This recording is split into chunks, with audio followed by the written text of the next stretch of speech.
So we'll start talking about movement, position entry specific stuff, because we're fresh legs, right? So a couple of things when it comes to movement. When we're moving and we cannot be shooting, what should we be doing when we're moving? Look where you want to go, for one, right? That's one thing. What else? Prep for entry. Yeah. As you get closer, yeah. Reloading if necessary. Reloading if necessary. How should we be moving? Fast. As hard as we can. Like, we want to be putting effort into our movement, right? As quickly, as hard. Most people, you ever see it, you see, this is common for newer shooters, right? How they run around with the gun. This was me too. So all of us are guilty of that in the beginning, because we run like little bunnies, because we don't know how to run with the gun, right? So learning how to put effort into movement is important. The cue I particularly like to use is I like to use the word hustle. Like, old athletics, right? Hustle, right?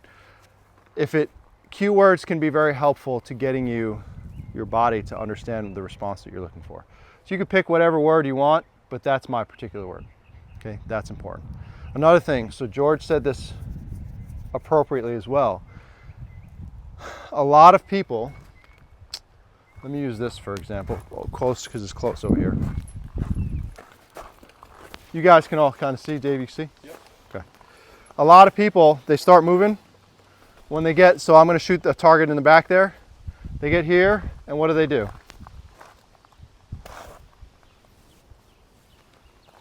What did I do wrong? I was fully planted, and then I presented the gun. So something called pre-aiming is a simple concept for everybody here to be able to apply, regardless of your movement ability, to be able to start shooting sooner. And by pre-aiming, I mean when you're getting to the point where you're a couple steps away, you're starting to slow down perhaps, right? The gun starts to come up and you are looking through your optic window for the targets, right? There are a lot of people, have you guys heard gun up before? Yeah. Right? But gun up isn't quite specific enough in a lot of cases. The gun up could mean you're like this, the gun's up, but I'm not aiming, right? So I want to be starting to aim for the target while I'm passing through the barricade, the vision barrier. Does that make sense to you guys? That's going to save a ton of time, and I'll show you what it looks like in a little bit here. Another thing that I personally like to do is I like to decelerate a bit harder when it doesn't matter. And what I mean by that is if I'm running hard, let's say I'm running hard over here, right? You can start chopping your steps, like that's a common way to decelerate. You can start pre-aiming, do that. You could also start decelerating a little bit harder while you're behind the barricade, so that big bounce takes place behind there, right? What I mean by that is I'm running, the gun starts to bounce here because I've really tried to stop my weight, and now it's smooth coming out. And that helps quite a bit. At least I found in my own personal training, right? You guys have any questions about that so far? What I'd like to do is and we'll do, so I've set up a bunch of different movement distances in our target arrays. So we have an opportunity to practice a bunch of different movement types, right? On the shorter movements, here, do I need to break the gun down? Meaning, do I need to take my hand off the gun? Nope. Nope. I can literally just, as soon as I'm done shooting whatever I want to shoot, I can literally just start pushing my body in the direction, put the gun right back up, right? When you get to longer movement distances, like this, let's say, it is a choice, and it depends on partially what the stage looks like. If you're running right to left, you're not going to keep the gun in two hands. You can't. You kind of have to put the gun down range, right? We understand why, right? running like this is probably going to be an issue. So I'd like to just angle my wrist and run, pump my arms as I need to. When I'm running this way, I have a choice. I can break my wrists and run, right? So I could be done here shooting. A little technique to get you started to move. You can also throw your arm underneath your armpit, right? It starts to turn your body. Run, muzzle stays down range. Get into position, pre-aim, get to work. Can you get on the trigger even for the short distance? I'd have to think about what I actually do. Okay. I don't know that I do it for the short distances. Okay. Right? It's so subconscious at this point I don't really think about it. But chances are it might be that finger pops off the trigger because I'm not aimed at a target. Yeah. I'm coming off, I'm actually pulling the gun in, finger probably goes high for me. Anytime I'm not aimed on a target, I'm pulled in, I'm typically off. But either way, it's just good practice to do that anyway because you're not actively seeking a target at that point, right? So I can do that way. I can also try to run with two hands on the gun this way because I can just keep the muzzle this way. There are a lot of people that are starting to do this two-handed run in competition so that they never have to break the grip and they're able to be aimed on target. I would advise you guys to experiment with both when you're moving left to right. See what you like.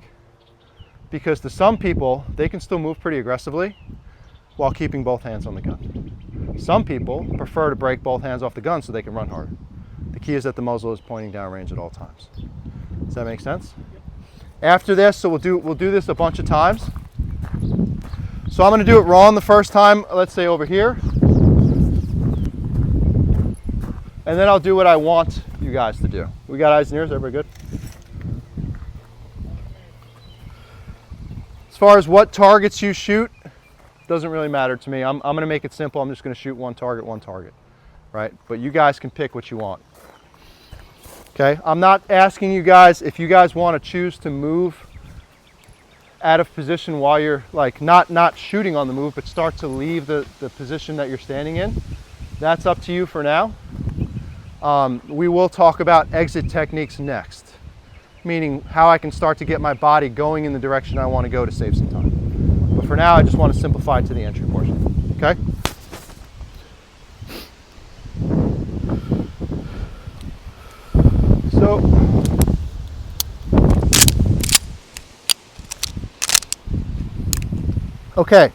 So let me try to do it wrong first.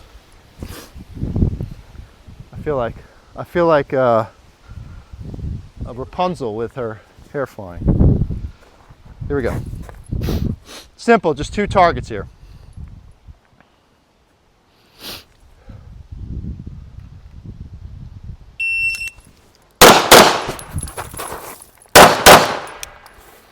All right, not even a good hit on that second one there. So that was wrong. You could see the time between positions was 1.84. Right? Okay.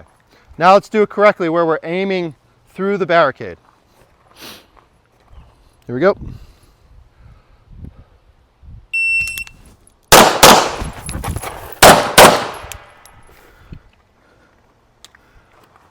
Much more controlled, had much more time.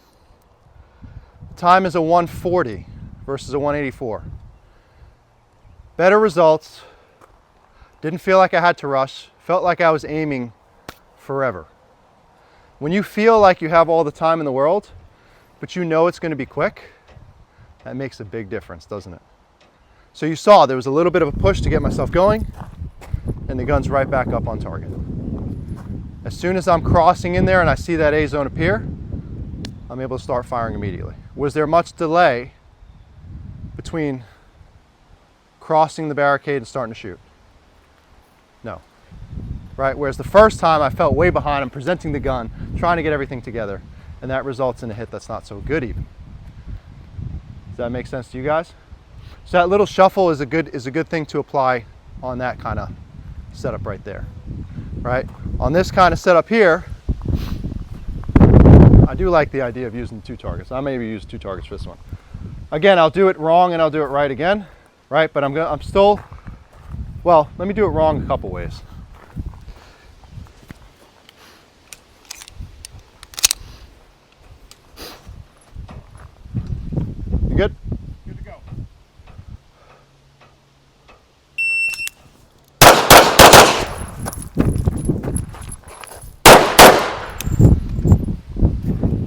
What'd I do wrong? The bunny hop thing. Yeah. I didn't actually run. Right? It was cute. It was very cute. That's why I did it. 293. What else did I do wrong? You could have shot this target first and that one, so your body's going that way. Not so much worried about that. It'll be about the same. You waited to aim. Yeah. And you got set Yep. up. Yep. And it's funny how much tension that actually creates when I'm actually shooting. What did he say? I waited to really settle to start shooting. Okay, 293 was the movement time. And that's a common thing. A lot of people I see are that very, they're just running like that, right? 293 was that time. Let's see the difference here. I'm only looking at the movement time.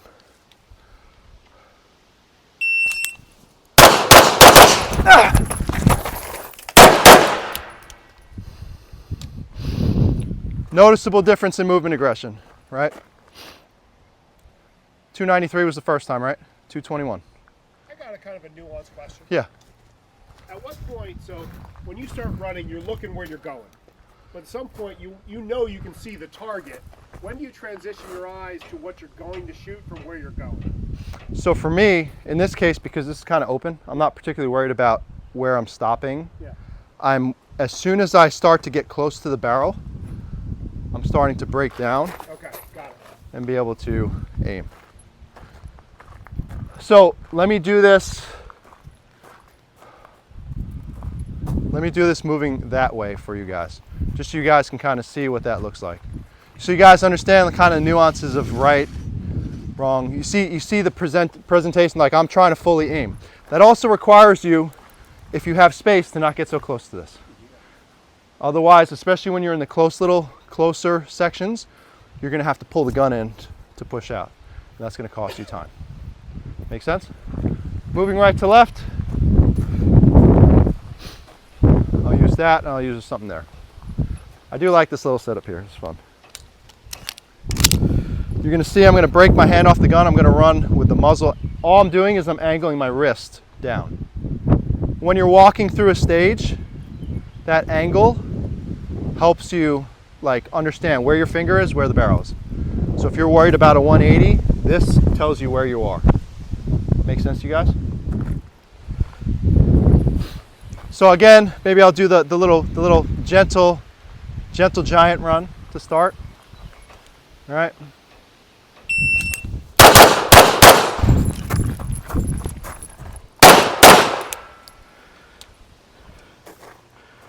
It feels so funny doing that.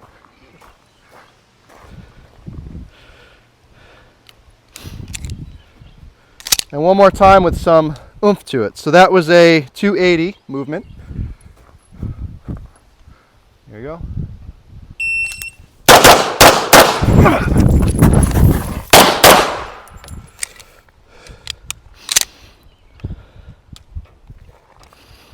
.280 to 221. Just from focusing a little bit on moving harder. Right? And presenting quicker. Correct. At the first time I did present about the same. So I still did aim kind of the same. I was just slow into position. But this time you could hear, do you hear the trying to move? I'm not trying to grunt on purpose. It's just the natural expression of more assertive movement. You guys don't have to grunt like that. But you'll know if you're doing it correctly. I could feel my heart rate's elevated right now just from doing those two little runs. Questions on that? Okay, so we have 6 setups here. Some moving left to right, some moving right to left. What we could do is kind of similar to what we did last time, where we have that little round robin style of shooting. Pick a place, pick a different one every time. The order can stay the same, that's fine, that's not the focus right now. But pick a different station so you could practice a different look. Yeah, please. All right.